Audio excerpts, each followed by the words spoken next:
Well, we're 12 minutes late, uh, All my fault. and it's whose fault is it? Oh, excuse me. Let me let me turn my camera around. Hello, dear. When we're late, it's almost always my fault. I was. Wake up. Oh, the reason I want is because I got so many wonderful birthday wishes from people that I want to thank everyone. People who don't even know me. You know, you might be making a mistake, and people.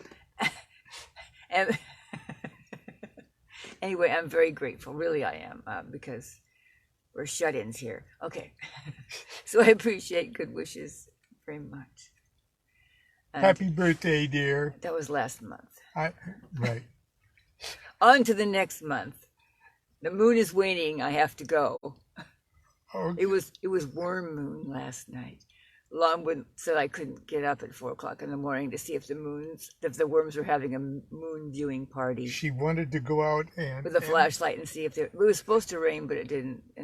So I didn't even try. But anyway, maybe tonight they'll be having moon viewing parties. Now that I must be obviously out of my mind I'm going to go buy some vegetables. Okay, with her birthday money. Yes, and other things. Get some kale for your birthday, dear. Okay. But I've already got parsnip. Okay. Do what thou wilt, shall be the whole of the law. Love is the law, love under will. Thanks again Okay. for all your support. Yes. Okay, I'm putting the camera back here. And I'm trying to get the steering wheel moved here. Sorry, we're late this morning. It actually is a beautiful day here today. There's a lot of wild clouds in the sky and things like that. So I think we've got another 450 days of rain in the forecast. But we're here. And we're still on this is the 12th installment, and there's only a few more left here. I think we'll be through by the end of the week with little essays toward truth.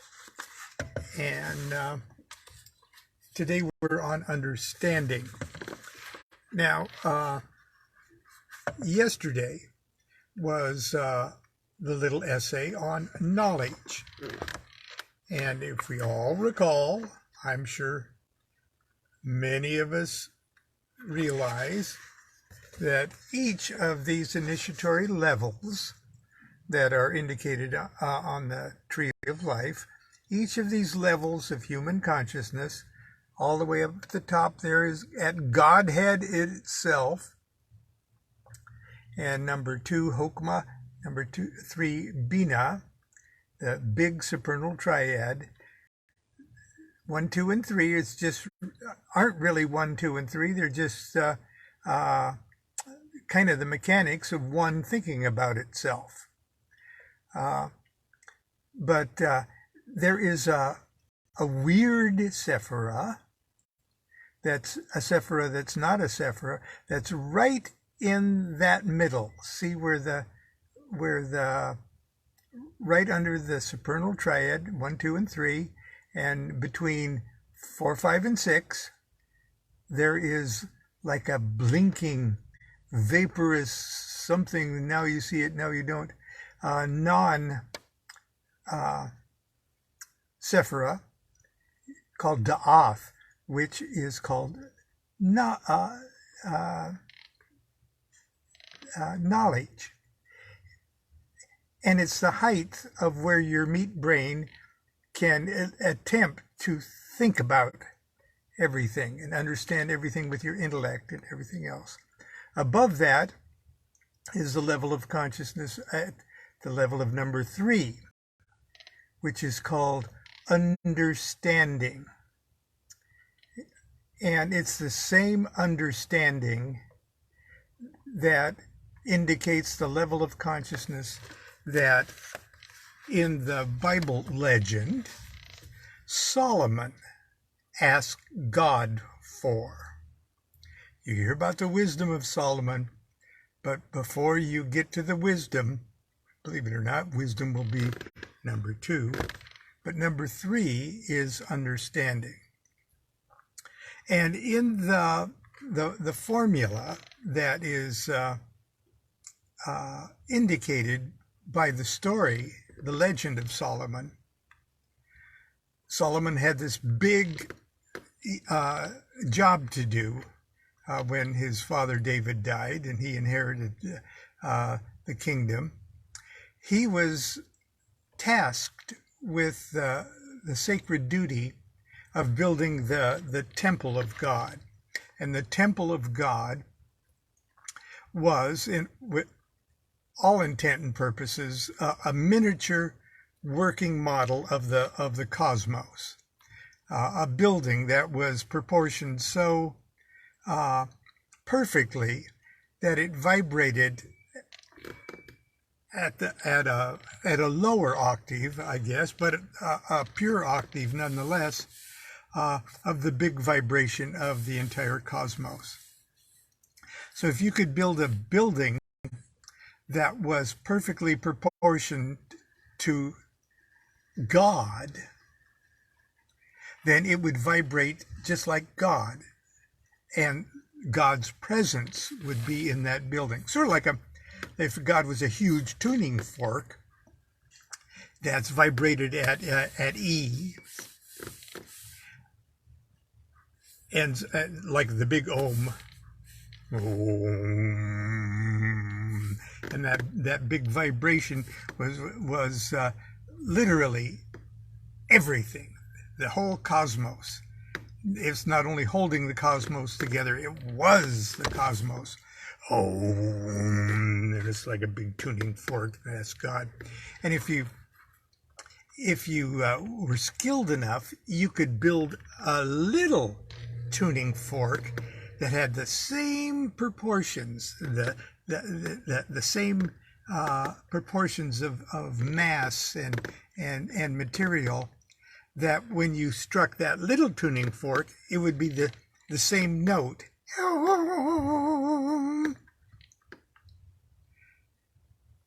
But because it was a perfect reflection of the big tuning fork, the vibration of the big tuning fork would set the little tuning fork into motion.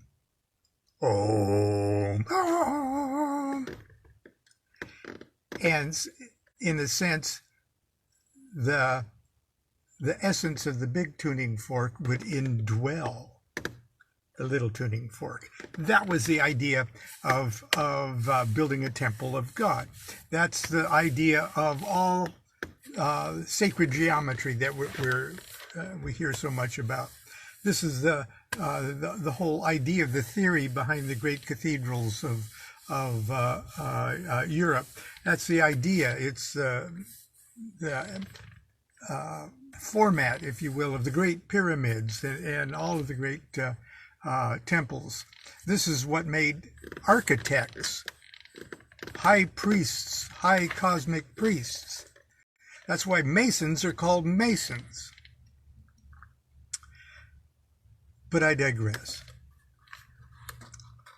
When Solomon was given the task to build this house, he knew that he didn't have the brains, the intellect. He didn't have the meat brains to figure this thing out, how to do it. Okay, he could hire architects, and did, of course, and he could hire workmen, he could hire mathematicians, he could hire everybody, but he didn't. In order to direct it himself, he didn't have what it takes. So the story goes, he entered into the presence of God. He said, I can't figure this out. I'm going to have to take this upstairs. So he entered into the presence of God. Somehow or other, he raised, temporarily at least, raised his consciousness to the supernal triad. And when he shows up at God's doorstep,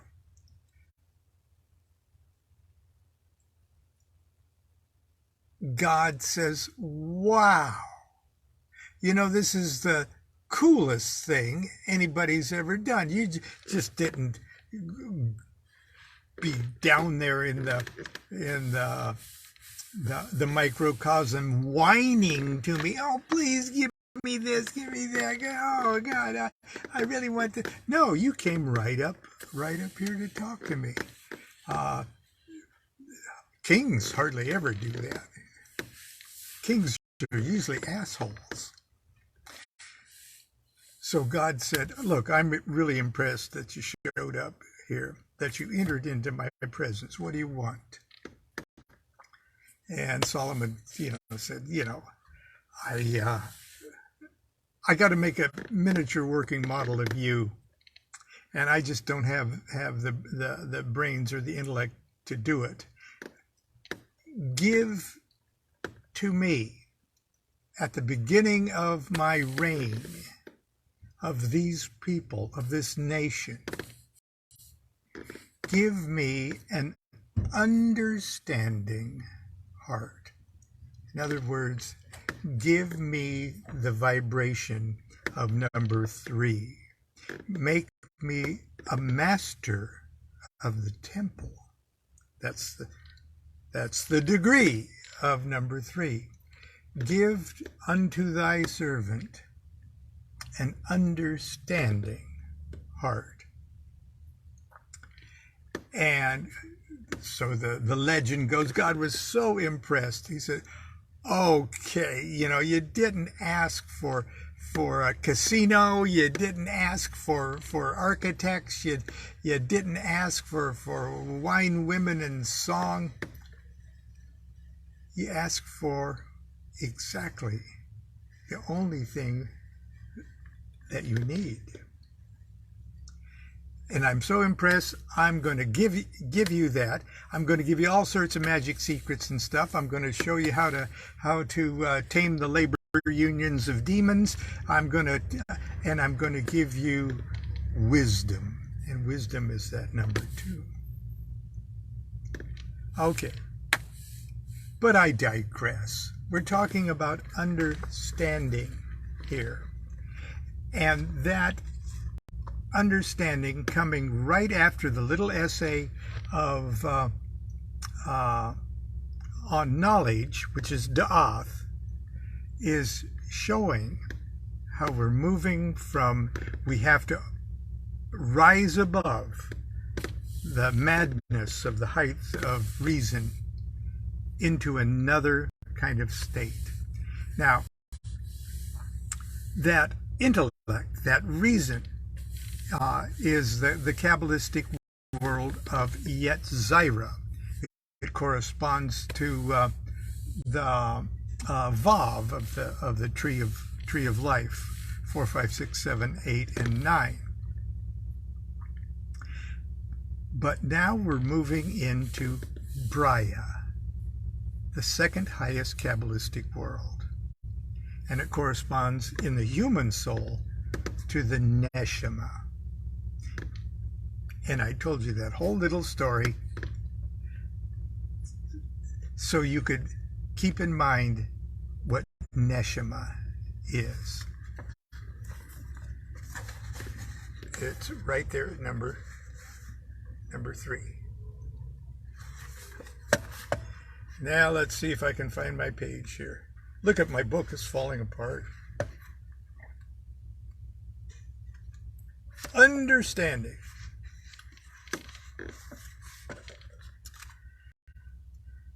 The nature of knowledge, that's the last one, da'ath. The nature of knowledge, the culmination and stasis of the intellectual faculties, has been discussed in the previous essay, as Lon has mentioned. It implies a contradiction in terms. Understanding is the resolution of this antinomy. It is the chief quality of neshama. The intelligence, an idea insusceptible of true definition because super rational, and only appreciable by direct experience. So you can't think your way into the neshama. The neshama is not the thinking thing. One can say at most that it is independent of any of the normal modes of motion of the mind. Now, Crowley is about to become very socially, politically incorrect with this next statement here. But he's trying to show an illustration by making a broad, chauvinistic generalization to illustrate a point. Here's what he says. This is Crowley saying this. I didn't choose the way to communicate this.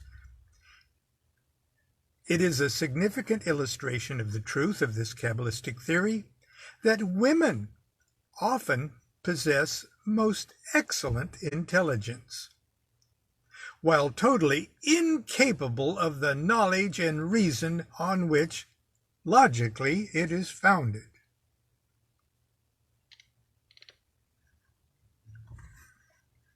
We'll just skip over that one for a while. He's trying to illustrate the point of projecting the neshamatic, I guess, the natural neshamatic talents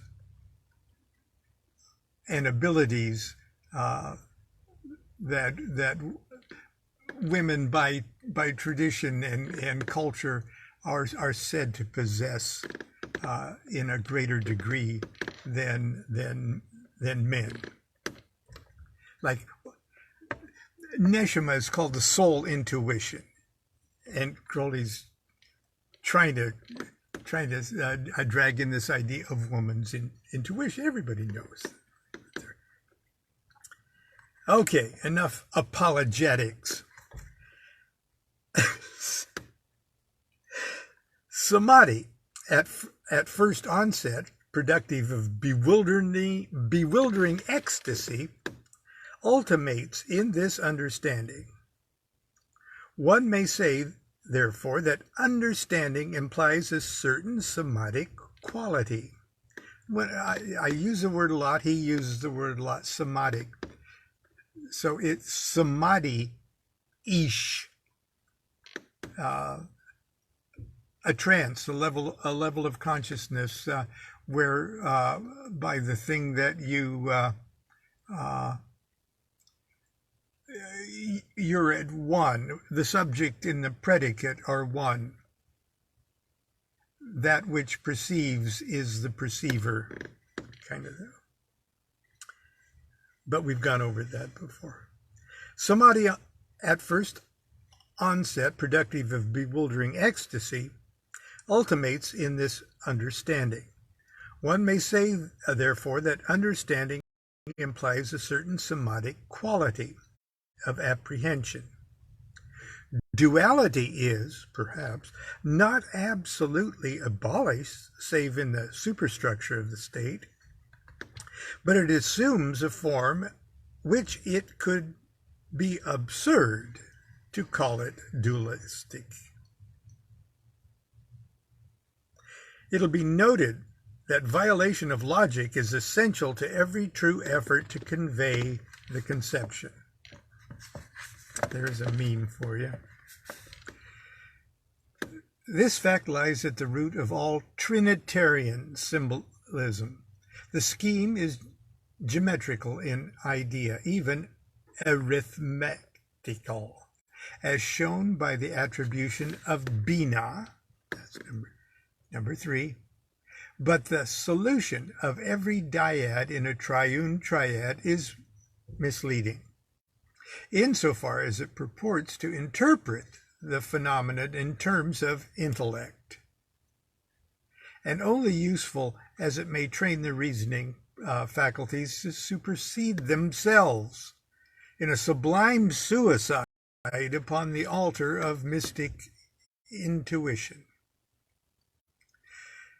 Though this, after all, is a mean imitation of the proper process, for it is, firstly, unscientific in method, and secondly, illegitimate in its denial of its own validity.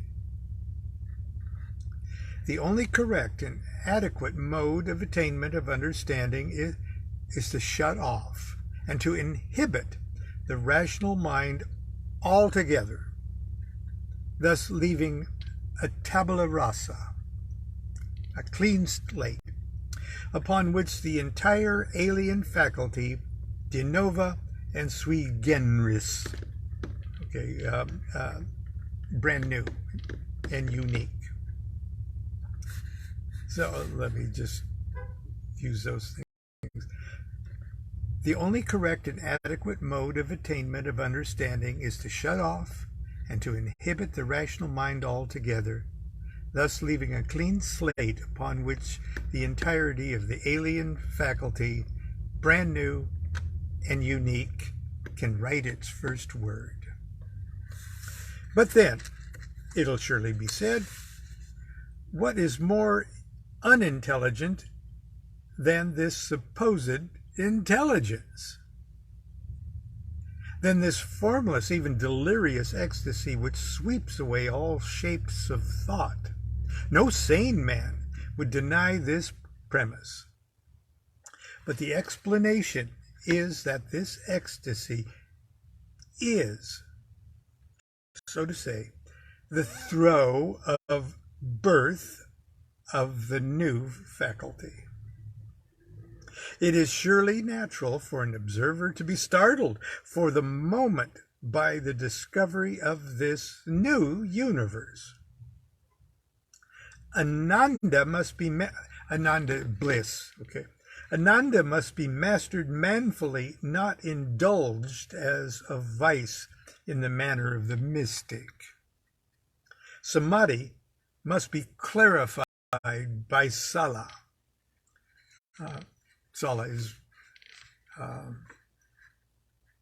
like virtue. Samadhi must be clarified by sala, by the stern virtue of constraint. And then appears the paradox that the new law of the mind has, quote, come not to destroy, but to fulfill, unquote, the old. The understanding takes full cognizance of all that vast material which the reason was unable to build into any coherent structure. The contradictions have disappeared by absorption. They have been accepted as essential factors in the nature of truth, which without them were a mere congeries of facts, C-O-N-G-E-R-I-E-S.